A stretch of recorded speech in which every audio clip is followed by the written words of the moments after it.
This may look like the US Army is on the streets, but in fact these are militiamen with their own alarming agenda.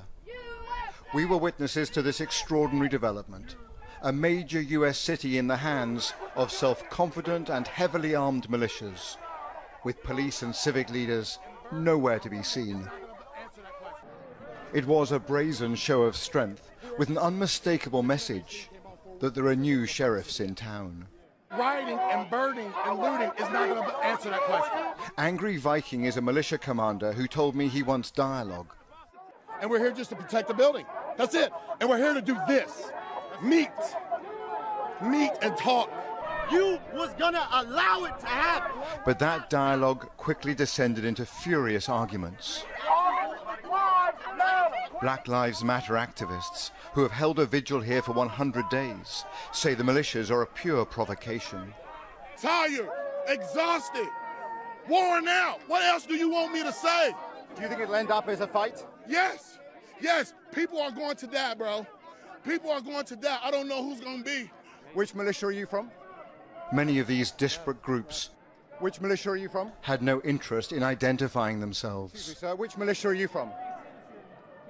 We are all Americans here. We're all Americans here. We're all here for the same. We're all here actually against you is what we're here against. You're impeding me from moving my group that way right now, are you not? No, yes, you are. I'm asking you what you're doing here on the streets of this city. Well, first off, you're not American. One of the most bizarre features here is this mosaic of different groups. We've got protesters, counter-protesters, we've got militias, we've got other armed groups who refuse to identify themselves. All of it is a recipe for confusion on the streets of Louisville and potentially for chaos. I'm not going to bring a knife to a gunfight, sir. And here's the danger. Americans are arming up. Nadia Ford, a grandmother, arrived here with multiple weapons to confront the white militia. We've tried peaceful for years upon years, and it has gotten us nowhere. They murder us for being peaceful. So only when we stand up do they maybe take us seriously. And that's what we're going to do. We're going to stand up against this hate in America. Eventually, some police did break cover, and this civil rights lawyer, heavily armed himself, said his aim was to run the militias out of town amid multiple threats to his life. They've said they're going to blow out the back of my brains and they'll find out where I live, et cetera, et So cetera. where is America that a lawyer has to walk the streets with body armor, a pistol and a long arm? Thank you. Well, because I'm going to defend myself and I'm not going to be shot down in the streets. America's militias are emboldened at this volatile moment, emerging out of the shadows in a way I have never seen before. When I move you to the street, you will load your weapon.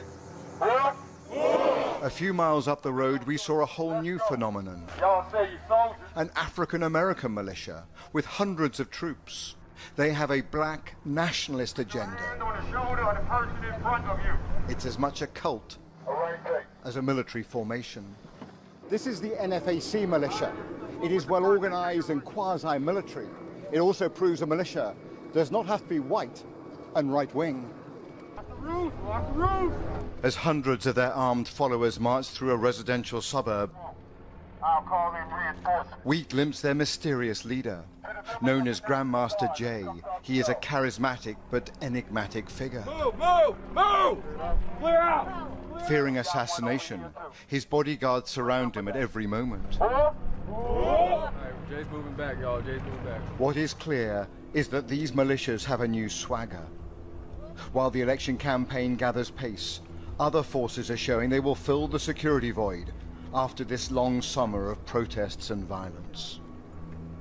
Robert Moore, News at 10, in Louisville, Kentucky.